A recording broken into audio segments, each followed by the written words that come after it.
আসসালামু আলাইকুম। অন্য মঞ্চের আলাপচারিতায় আপনাদের সকলকে আমন্ত্রণ জানাচ্ছি। আজকের আলোচনায় আমাদের সঙ্গে আমন্ত্রিত অতিথি হিসেবে আছেন কবি লিখেছিলেন, কতটা পথ হাঁটলে তাকে পথিক বলা যায়। ডক্টর মোহাম্মদ ইউনূসের ক্ষেত্রে এটা প্রযোজ্য হবে কতটা অপমানিত হওয়ার পর তিনি অপমানিত হন।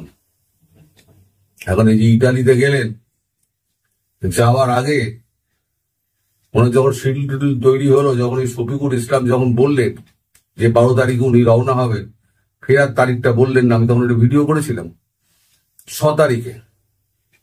সেখানেই আমি বলেছিলাম যে উনি পোপের সঙ্গে দেখা করতে যাচ্ছেন, লিও 14, এখন বর্তমান যিনি পোপ ভাটিকানের লিও 14, তাকে ধরে তিনি ম্যাক্রনকে একটা অনুরোধ করাবেন যাতে ফ্রান্সে তার একটু ছাপ থাকার জায়গা হয়। আসলে এই যে ভিজিটটা না, এটা দেখানো হচ্ছে ওটা দেখানো হচ্ছে, এসব হচ্ছে ফালতু ব্যাপার।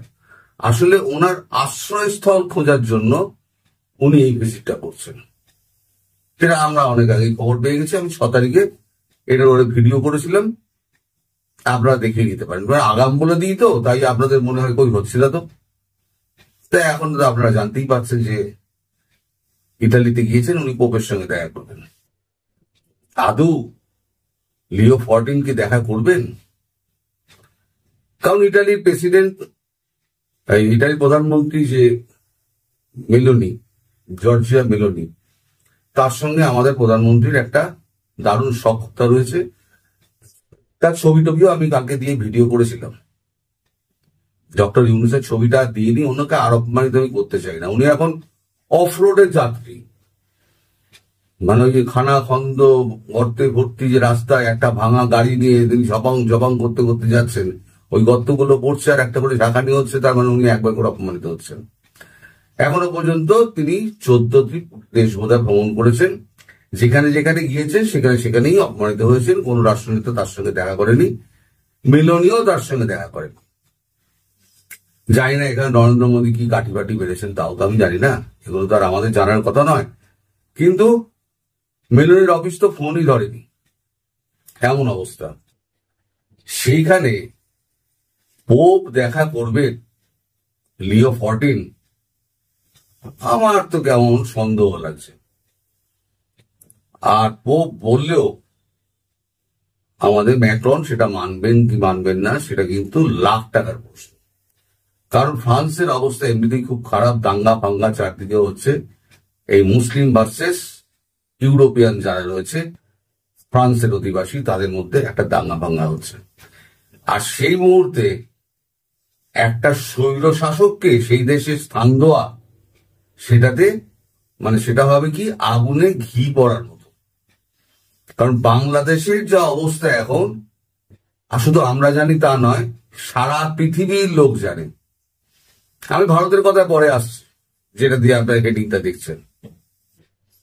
এখন এই অফ রোড দিয়ে হাঁটতে গাড়িতে যেতে যেতে উনি যত ঝাঁকুনি খাচ্ছেন, তত উনি বুঝতে পারছেন ওনার উইকেট ক্রমশ মানে ভঙ্গুর হয়ে আসছে, বল মারাত্মক ঘুরছে, পুরো ঘূর্ণি আসছে। এই অবস্থায় উনি এখন দোলাচলে আছেন যে দেশে ফিরবেন কি ফিরবেন না।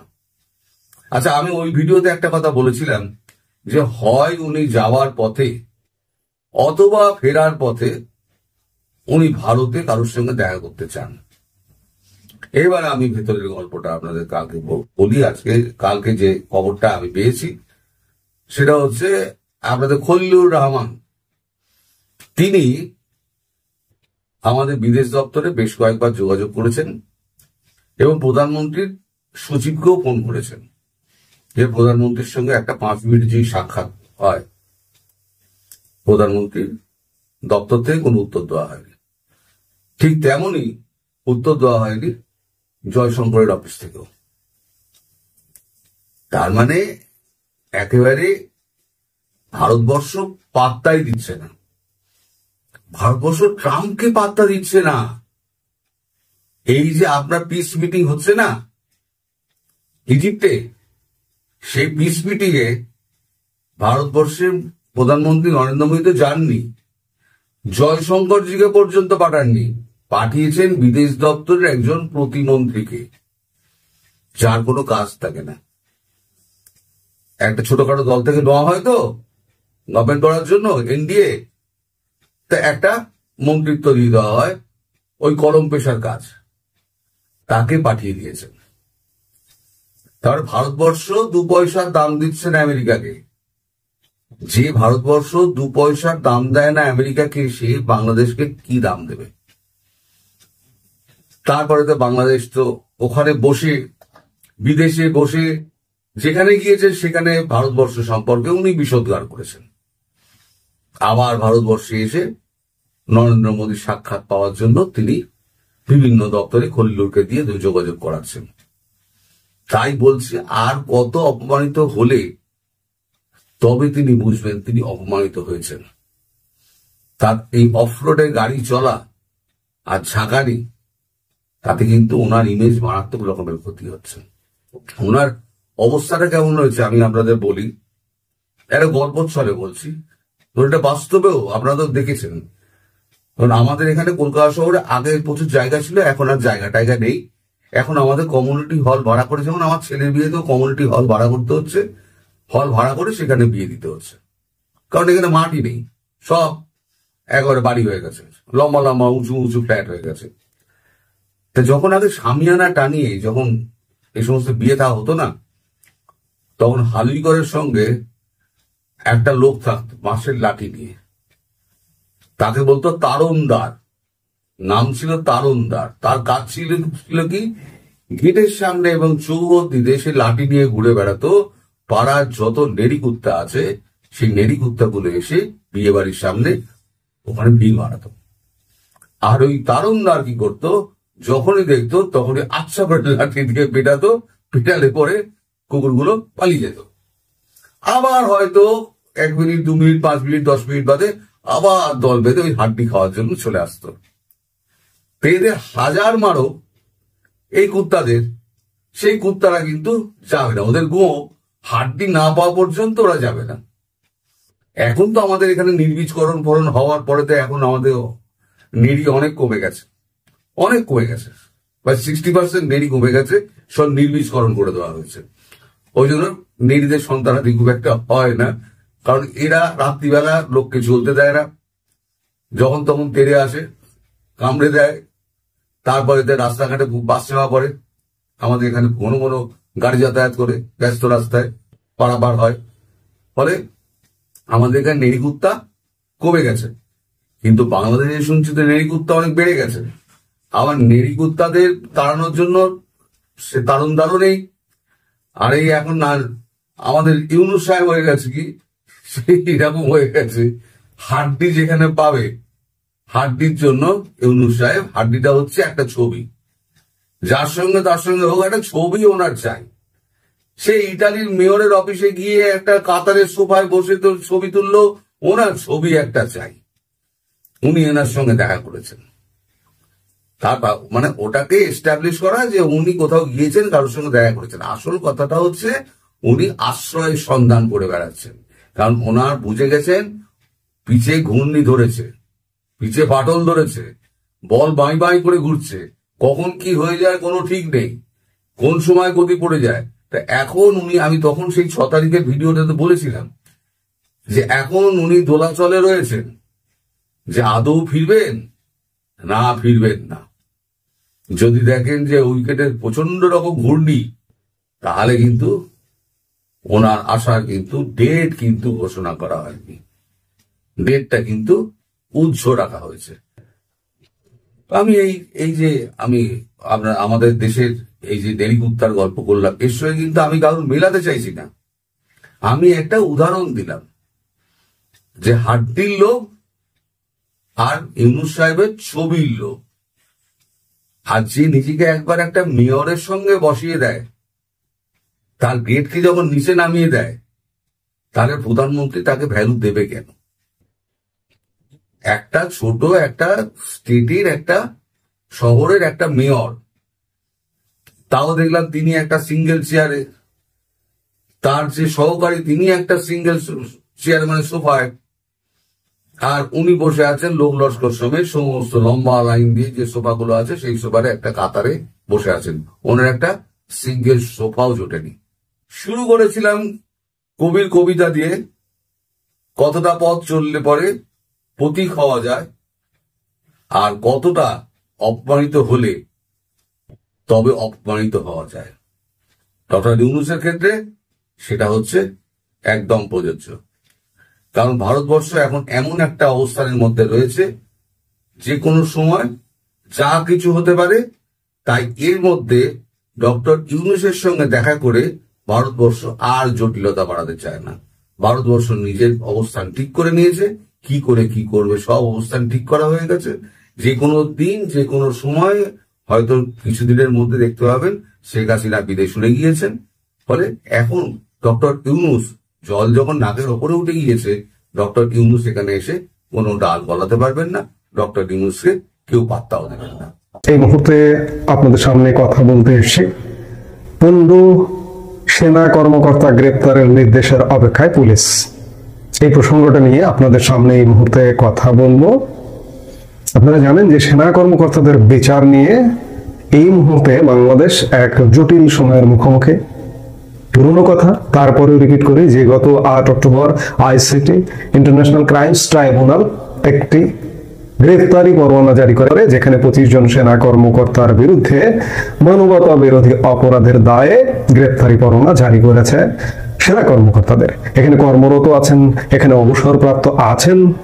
এবং এই গ্রেফতারি পরোয়ানার পরবর্তীতে আমি বলেছিলাম যে আর্মিকে কে গ্রেফতার করবে? পুলিশ।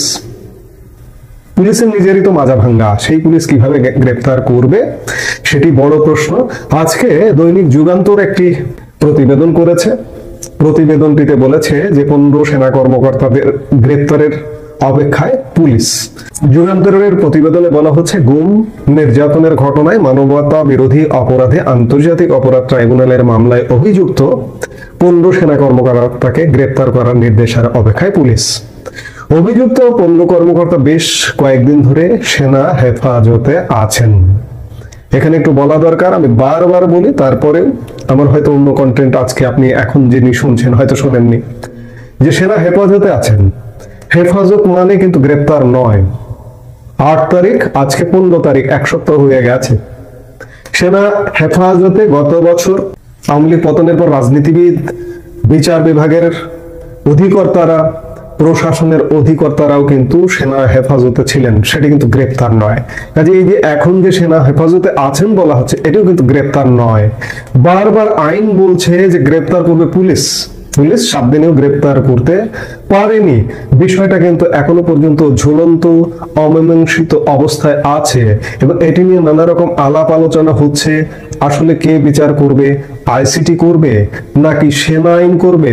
প্রয়োজনে এক্স ফোর্সেস অ্যাসোসিয়েশন, সেনা কর্মকর্তাদের, সাবেক কর্মকর্তাদের একটা অ্যাসোসিয়েশন আছে, সেই সংগঠন এমনটাও দাবি করেছে যে প্রয়োজনে সেনা আইন সংশোধন করে হলেও কর্মকর্তাদের সেনা আইনে বিচার করতে হবে, আইসিটি নয়।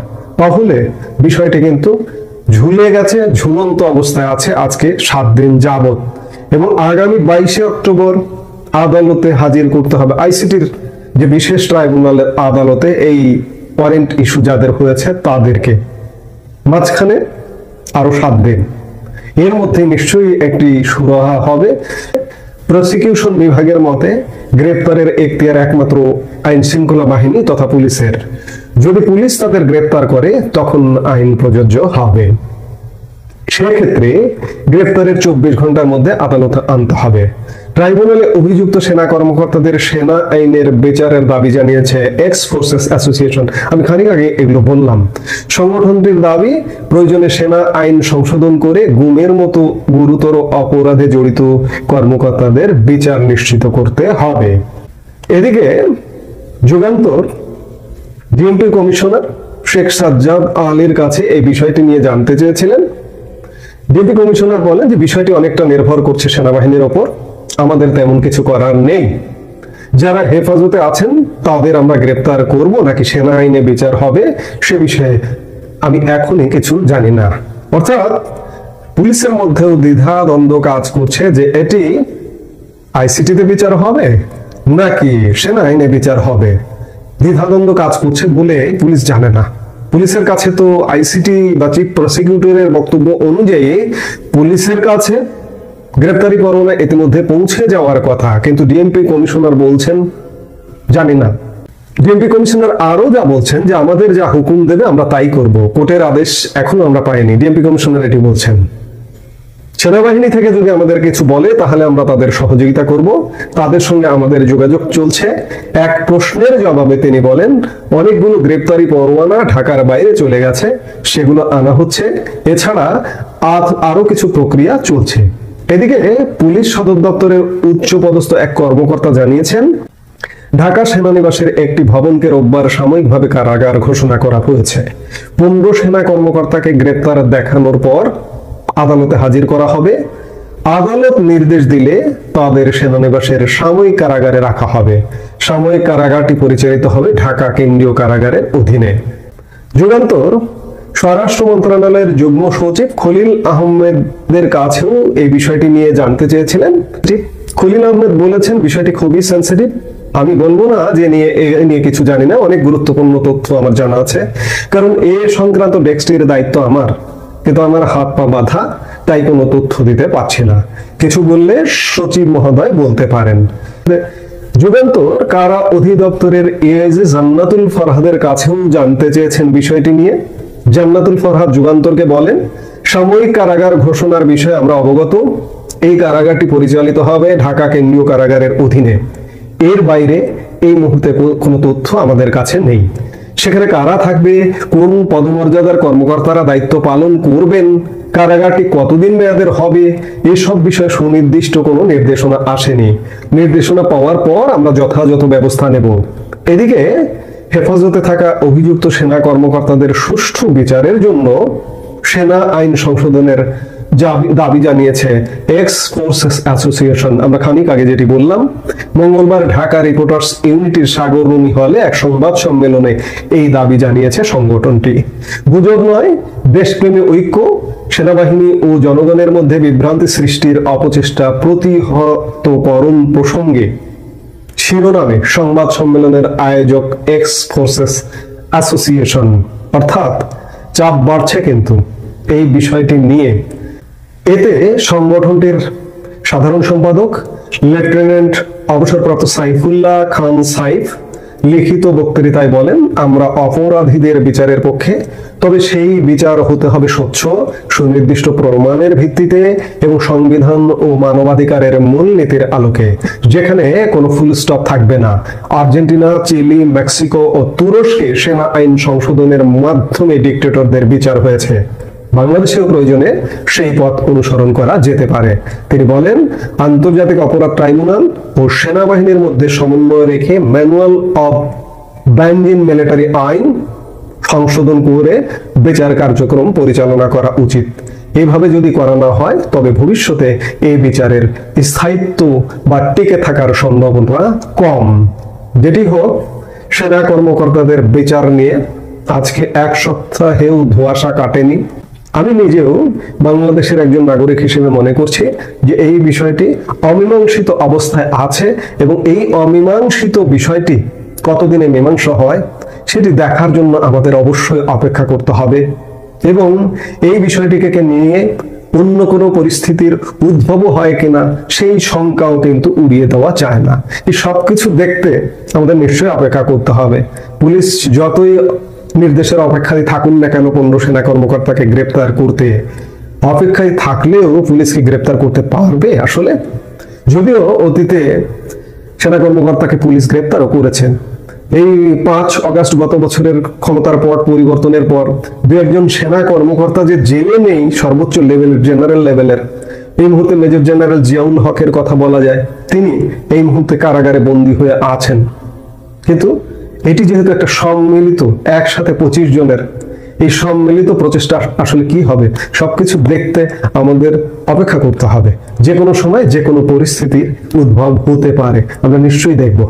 এই মুহূর্তে এ পর্যন্তই। সবাই ভালো থাকুন, সুস্থ থাকুন।